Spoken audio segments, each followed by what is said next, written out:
Wanderfresh. How are we feeling? It's been a while, guys. I do longboarding. I don't do this, so let's see what this feels like.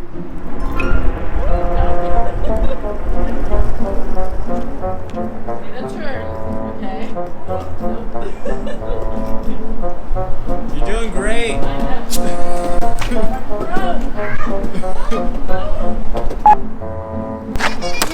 No! Did you hurt yourself? Wipe out. Are you okay? What? Ow.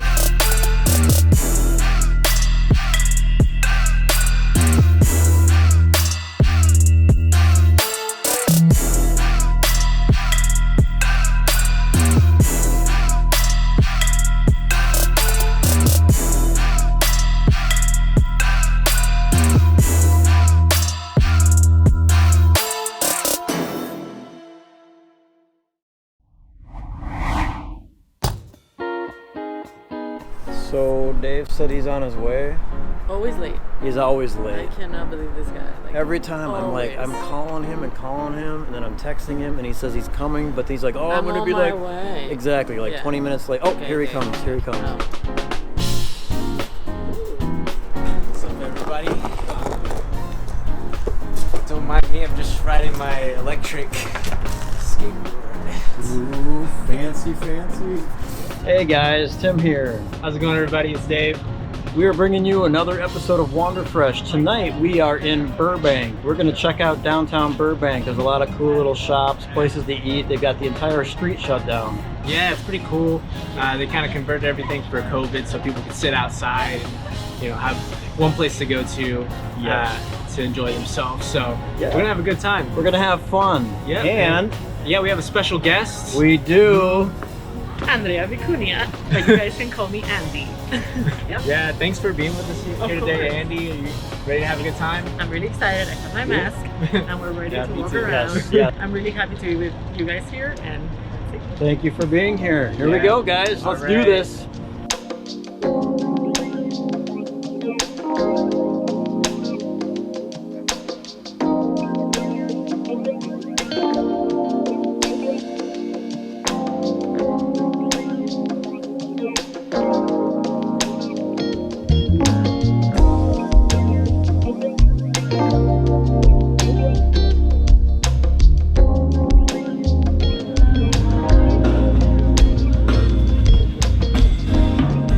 You gave me the kiss of life, kiss of life. You gave me the kiss that's right, oh kiss of life. Yeah. You gave me the kiss of life, oh kiss of life. You gave me the kiss that's right. Oh, kiss of life. Yeah. You got me a thing. The color of love, far away. When we first started doing Wanderfresh, it was just me and Tim, and then we started having guests on. Our first guest was Kalibo. You guys should check that out if you haven't seen that one. That one's a real fun episode. We explored some beaches along this South Bay, and I think it's really interesting yeah. as an audience to just have different people coming in and out. So it's yeah, I think so too. Like, and what our vision is just to have a platform for young artists to kind of get exposure and everything, and to kind of and to it's see fun, people. to see the beginning of like what people have done or how have they gotten here. Right, exactly. Yeah. I gossiped some of them, so Yeah, like we like to keep it really inspiring. Like, Yeah. I wanted to ask you, like, when was it when you wanted to become an actor? Like, well, I actually was the lead in the plays when I was a kid. Okay. But I never thought it was a real job, so I went to college and then started doing fine arts, and then the third year, I started acting in a theater, started doing plays for kids. So I told my dad I was going to be an actress, and he didn't like it.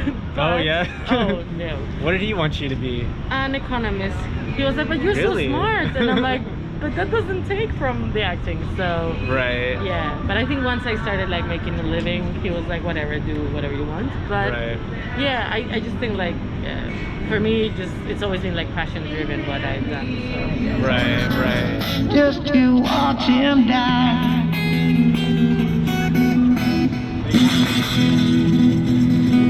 Hey everybody, you're watching Wanderfresh. Hey guys, this is the bar to Burbank here, and you guys are watching Wanderfresh.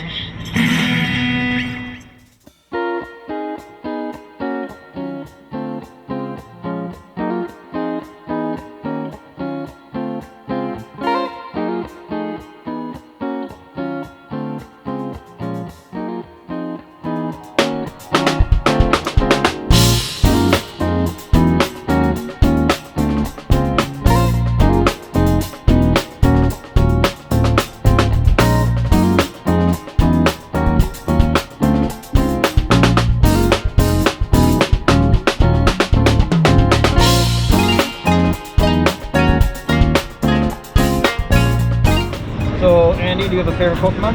Yes, my favorite Pokemon is Bulbasaur, I think, is here. Because he's like chubby and I don't know, he was just cute when I was small. What's yours? Mine. Big. Oh yeah. Big. Awesome.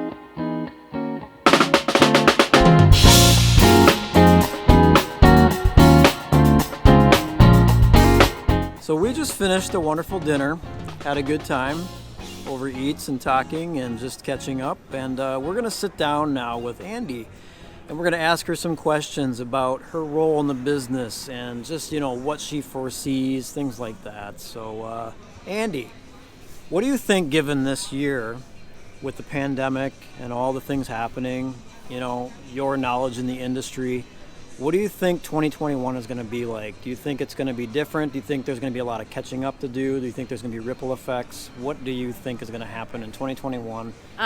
Well, I think considering this year, we all think like 2021, this is going to be over, but who knows? So I think for sure the whole COVID limitations when filming will probably still continue, and we'll all have to be more careful. I think a lot of stories about pandemics are going to show up because I think so many people are getting creative, and this sort of apocalypse moment that we're living is getting all these creative uses going. But I do think that culture is the first thing to be affected when things have to be cut down. So I do think it might have an impact in like the amount of budget that we have for the industry, or the amount of roles maybe available for actors that are starting, maybe less, because even they wanted to make background actors digitally, so we didn't have to have them on set. So maybe that's going to change now, and less actors are going to be able to be there. So it's a bit scary how it might affect actors that are not so established, no? Yeah, so it just seems like we're going to have to do a lot of adapting as creative people. You have any other projections about what Hollywood is going to be doing this year? Like, what do you think? Well, I think we are already adapting. I've done so many auditions over Zoom.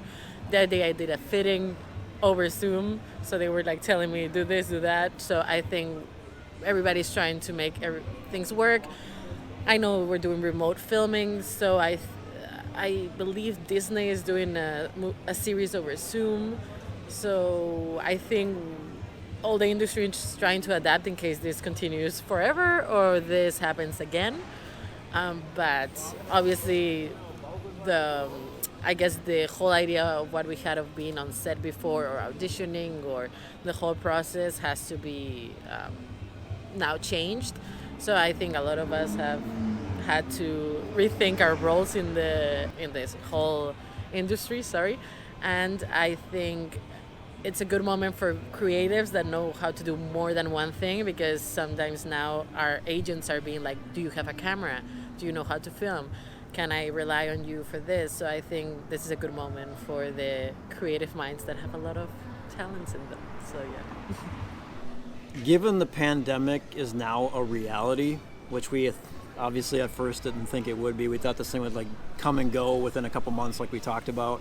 But now that it's a reality, what struggles do you think that you're maybe even witnessing right now, and perhaps things that you haven't even thought of that you might want to think about right now? What struggles do you think artists are going to face now that we are living in this reality?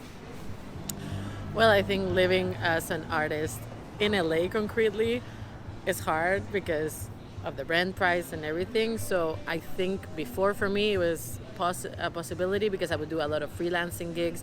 I would have like constantly different projects. Now they're more limited, they're less accessible. So I think obviously to make a living as an artist is going to be harder. And then thinking of the pandemic as a reality, I think we're getting more creative with online.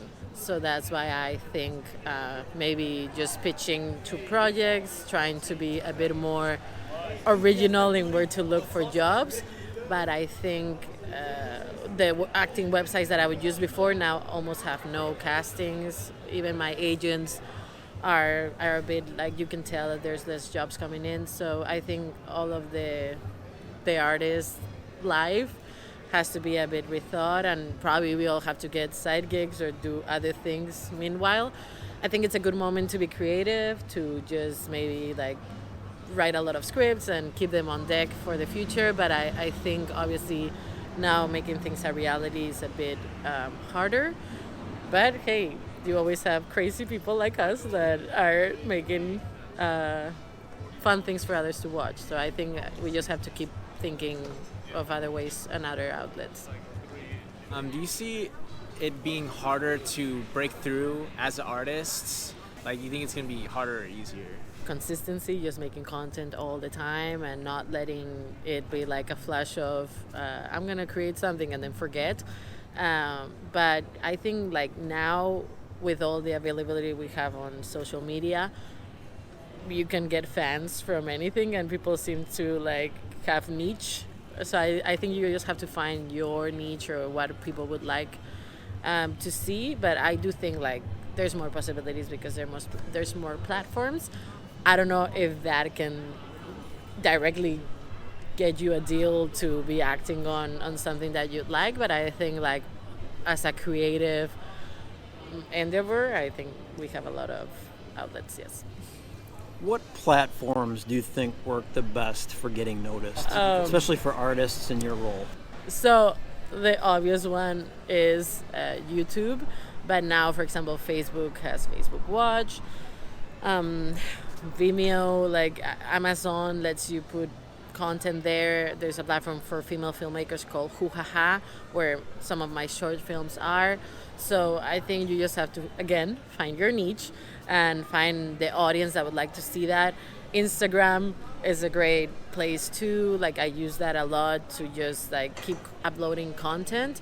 But I think at the end of the day, it's just like finding what you want to talk about and knowing that your story is valuable for someone. Like many times we just get so wrapped up in our own stories that we think, who's going to care about this?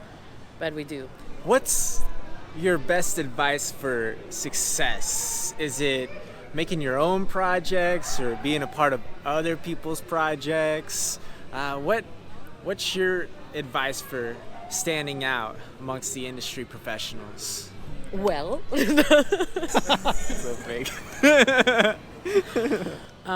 well, I think it's a mix of both things. I think obviously do your own projects. I think being creative constantly, like just not waiting at home to get an audition for a maid for 3 months. Like I'll just be creating things and suddenly these projects will come in. I also think collaborating with other people, we mentioned before, like how if someone works on my set and helps bringing water or helping in any way, I'll return that favor. And I think that's how you meet other people, how you start creating bonds, and then you can I have my 5 people on my phone that I can be like, let's film tomorrow, and they'll be there, and that's all I need. So I do believe in that. I think like when you first arrive here, it's really like overwhelming. There's too many people. You think like, who's gonna care about my own things? But again, there's always someone who is like you, younger, older, who just sees themselves in you, and you can just show them what you got. That was a good answer, by the way. I like that one. Yeah. Do you have any advice for those who want to be like you, who want to fill your shoes? Well, I think my biggest advice is, again, surround yourself with people that are doing the same. There's amazing websites. I mentioned today Tongal for creatives. They match great brands with people who are rising like us and just want more original content. I surround myself with women filmmakers, so I join Miss in the Biz. I join Huhaha. I watch their content. I'm a comedian. I would interact with other comedians. I'll go see their shows. They'll come back. But I just think like collaborating, being involved in the industry, like I think you can just not dip your toe and think it's gonna happen. I immersed myself completely, started creating, and I think that's when things happen for me. And in my case, it was when I stopped being scared of sharing my own story. I had the idea for Stereotyped for years in my head. I would talk about it, but I would never do it. So I think also trust your intuition, which projects, this is your path, no? Which shows you like, okay, we have open doors this way. You know, you mentioned Stereotype, and it sounds familiar. Like there was like somebody that on that show that was like really handsome. Yes. Stereotype is about Dave. No. Being handsome. No. Stereotype, actually, Dave was in the show. Is the story, well, my story of coming to America. I'm actually from Spain. And I didn't know people would think I was Latina when I got to America. And I was stereotyped in auditions constantly. And at first it upset me a lot. And then I started laughing about it because it became so ridiculous. So I decided to write a show about it and just share all my experiences. And I counted with all talented people to make it come alive. And I'm going to release it really soon. So yeah, stay tuned. You can follow on my Instagram, Andrea Vicunia. Well, we're all really excited to see Stereotypes. From what I saw on set, it looks like it's going to be really funny. So I'm really excited and feel very grateful to be a part of it. So thanks. Oh, thank you. So Andy, any last words of inspiration you'd like to give the audience? My last words for the audience would be to just trust that if you're in this industry, it's because of something. It's calling you to it. If you have creative tendencies, just don't put them down and look for another job, because then you're going to be miserable all your life thinking of what it could be to be creative. So I think it's such a magical journey. It's hard. We won't deny that, but it's, I don't know, I wouldn't change it for anything. All right, guys, that wraps up this episode. We had a blast with Andy and filming in Burbank and just having a good time and getting some questions answered. I don't know what you think, but we talked about this last time about Dave getting his haircut. And it's been, what, I don't know, how long has it been since we talked about this? We need to see Dave get his haircut on camera. What do you think? Mm-hmm. See? We already have one vote. We have two, actually, because I'm saying two. Anyways, I met Andy doing a project we talked about earlier, Stereotyped, and Eric is actually in that as well. Hey, what up, Eric? Shout out. What are you up to? So you guys have to watch the episode where Eric was, right? Yeah. You guys got to check that episode out. Like, he's in a few of them now. Well, cool. Tee it off for the... All right, well, that does it for this episode as mentioned, and we hope you enjoyed it. Please, as always, like, subscribe, and comment. Hit that subscribe button. Just hit it. Yes, and hit please. the like, too. Yes, so please subscribe, like, comment, and please follow Andy. We'll put her information in the description below. And as always, we hope to see you again on our next one, guys. Take care. Bye.